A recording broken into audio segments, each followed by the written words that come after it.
And people like Matt Gaetz, DeSantis, you seem to be leading this fight in a way that shows more backbone than a lot of Republicans have in the last decade or two. Certainly, does that inspire constituents of yours? Do they ever say like, "Hey, you seems like you're going too far"? Are they more willing to fight themselves though? What's their reaction in general? No, I mean, listen, you just named some figures like Gates and DeSantis that are wildly popular with the Republican Party, voters, and I am too. I mean, I get almost no blowback from my own constituents. Good. What we get blowback from is the Republican establishment. I mean, there are a lot of Republicans who are elected to do these things, focus on protecting the family, protecting a free and open economy, helping the middle class, doing all this great stuff. And they just don't. I mean, they don't do anything. They're like beholden to the special interests. And the good thing about DeSantis and Gates and me and Marjorie Taylor Greene is we're a mode of elected official that's becoming more popular and more plentiful. People that are act and operate independent of a lot of the special interests and are willing to stand up to the status quo and change the way of doing business and stand up to the radical left. And I'm seeing a lot more of that, a lot more of that. But it's not, it's because the people are expecting more of their leaders. They're so tired of the Kevin McCarthy types Yeah.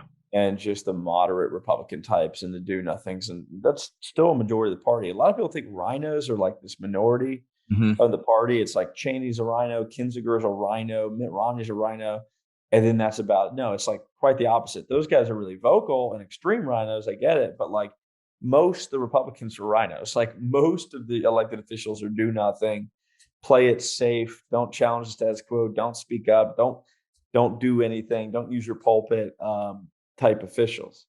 It's like that's the one bad thing about the focus on Cheney and Kinzinger is people think that's like, Yeah. this small group that we need to like just lash away. It's like, no, that's an extreme version of it, but about 60% of the Republican officials are total RINOs. Do you get more pushback from those within the party, the Rhino types, or people from the left?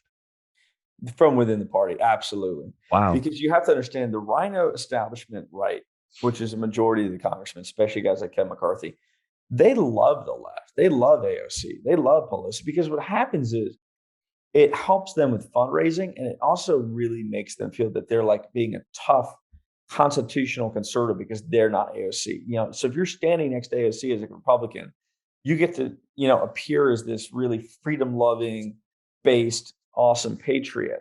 The problem is when a real conservative stands up, someone who truly loves our Constitution, loves freedom, doesn't give a damn about the left, loves the values of our party and the America First movement, it embarrasses the establishment guy, right? Because you expose them. Hmm. Like on COVID tyranny, I fought the lockdowns, I fought the mask mandates, fighting the COVID vaccine nonsense, and now the corporate vaccine mandates. Most of the Republicans weren't. So, like their constituents who are aware of like me and like what some of these conservatives are doing, they're like really disappointed and they actually hate their own guys because there's Yeah. now a contrast point. So you see what I mean? So the establishment loves the left because the contrast makes them look great for their own constituents. But when they meet a real flag waving conservative who's actually doing things, it embarrasses them.